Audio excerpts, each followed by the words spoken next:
Oke adik-adik semuanya, sekarang sudah masuk ke pembahasan masih di soal SMA Negeri 1 ya. Nah, kita udah masuk latihan yang kedua. Perintahnya ini dikatakan ada sebuah kubus dengan panjang rusuknya adalah 12 cm. Ya, 12 cm. Titik X itu berada di tengah-tengah CR, ini sudah dibikinnya, tengah-tengah CR. Perintahnya yang pertama, tentukanlah panjang dari AX ya. Oke, kita langsung jawab.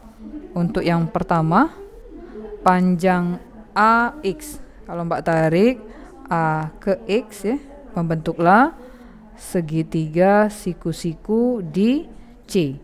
Jadi yang ditanya adalah tentukanlah panjang dari A ke X. Jadi langkah pertama buat dulu segitiga yang terbentuk tadi, yaitu segitiga siku-siku di C tadi ya.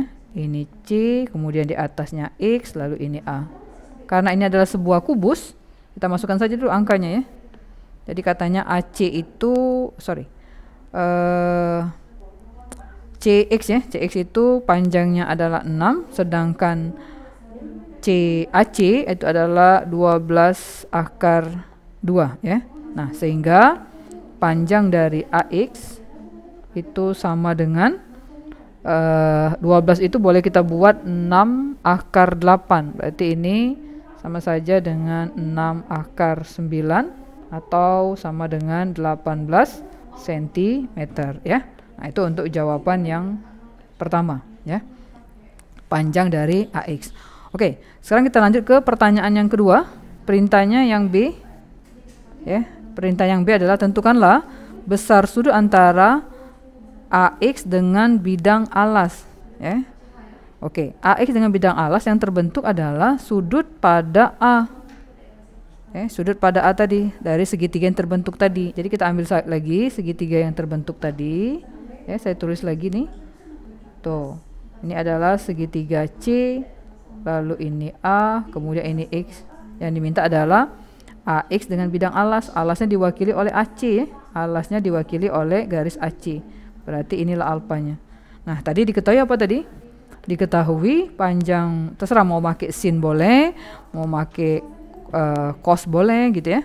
Oke, berarti kalau saya ambil AC tadi CX tadi 6, kemudian AX tadi 18 ya. 18 berarti saya menggunakan sin alfa sama dengan depan per miring atau sama dengan 1/3 ya. Jadi alfa itu sendiri adalah arkes dari sin 1/3. Nah, 1/3 itu sendiri kalau kita buat itu adalah 0,333 ya. Nah, sekarang kita hitung berapakah arkes dari sin ya, arkes sin berarti ya. Arkes sin 0,33 ya. Oke, berarti alfanya itu sama dengan 19,5 derajat ya. Nah, itu besar sudut antara garis AX dengan bidang alas. Oke. Nah, sekarang kita lanjut ke pertanyaan yang C ya. Pertanyaan yang C, dia mintanya apa di sini? Besar sudut PXA. Berarti yang ditanya adalah besar sudut PXA. Berarti yang ditanya adalah sudut X. Kalau sudut X yang ditanya, berarti di sini kita anggap saja beta, ya. PXA. Oke, bukan segitiganya nggak pakai yang tadi ya. Kita coba gambar lagi. Jadi PXA itu kalau kita lihat ini segitiganya. Tuh, ya. Saya keluarkan dulu segitiga yang terbentuk itu adalah segitiga sama kaki ya. Nah, seperti ini. Kemudian ini X, lalu ini P, kemudian ini A. Nah, yang ditanya itu adalah PXA. Nah, ini yang ditanya. Nah, sekarang kita isi ya. Ini adalah segitiga sama kaki nih. Oke. Tadi PA-nya sendiri, itu PA-nya sendiri panjangnya adalah 12 cm. Kemudian XA-nya tadi sudah diketahui kan? XA-nya adalah 18 cm. Ya. Oke, berarti PX-nya juga seperti itu ya. PX-nya juga 18 cm.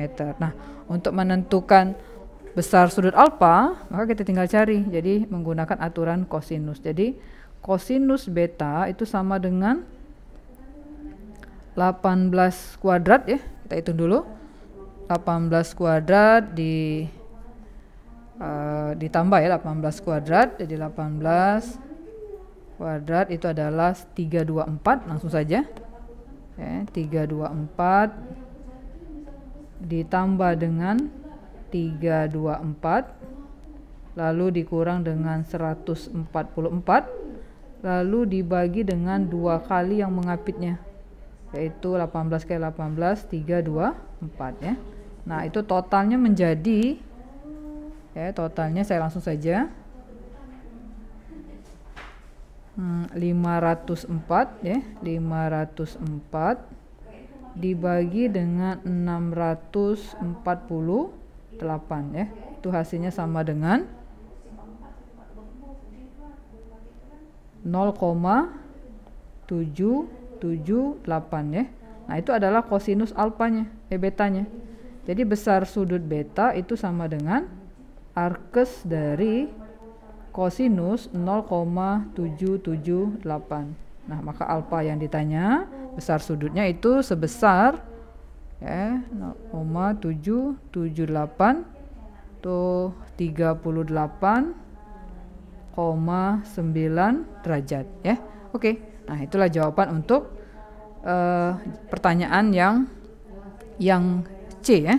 Nah, untuk pertanyaan yang D yang ditanya adalah besar sudut antara garis BS ya, garis BS dengan bidang alas ya. Garis BS dengan bidang alas. Jadi kalau saya tarik garis, nih ada BS nih. BS dengan bidang alasnya adalah BD. Berarti di B ya. Nah, untuk yang perintah jawaban D ya, untuk jawaban D saya ambil di situ ada segitiga yang terbentuk. Itu adalah segitiga siku-siku antara D, S dan B. Ya, tadi katanya BS dengan bidang alas. Alasnya diwakili oleh BD. Nah, sudut yang ditanya adalah sudut ini. Anggap saja ini sudut B, sudut alfa. Sudut alfa itu menjadi sama dengan kita isi dulu angkanya ya. BD adalah diagonal ruang, diagonal bidang 12 akar 2, sedangkan DS sendiri adalah 12 ya. DS-nya sendiri itu 12. Nah, seperti ini. Nah, berarti kalau sudah sampai sini kita untuk mencari alfa kita gunakan saja tangan. Jadi tangan alfa itu sama dengan depan per miring ya. Depan per miring. Berarti tangan alfanya itu sama dengan 1/2 ya. 1/2 akar 2 ya. Oke, saya ulang dulu. Ini 1/2 akar 2 ya. Nah, maka alfanya itu sama dengan arkes tangan ya, arkes tangan dari setengah akar 2. Maka alfa yang ditanya itu sama dengan, jadi kalau kita cek setengah akar 2 atau akar 2 kali 0,5 ya. Di akar 2 dikali dengan 0,5. Itu jawabannya adalah 0,707 ya. Jadi arkes dari tangan 0,707 ya. Nah, itu jawabannya adalah 35,3 derajat ya. Oke, nah itulah jawabannya. Nah, oke. Demikian adik-adik semuanya, ini adalah soal mengenai latihan yang kedua ya. Pada sebuah kubus yang ditanya adalah sudut di antara ada garis dengan bidang ya. Nah, mudah-mudahan adik-adik di rumah sudah memahaminya dengan baik. Mari kita lanjut soal berikutnya, soal yang kedua.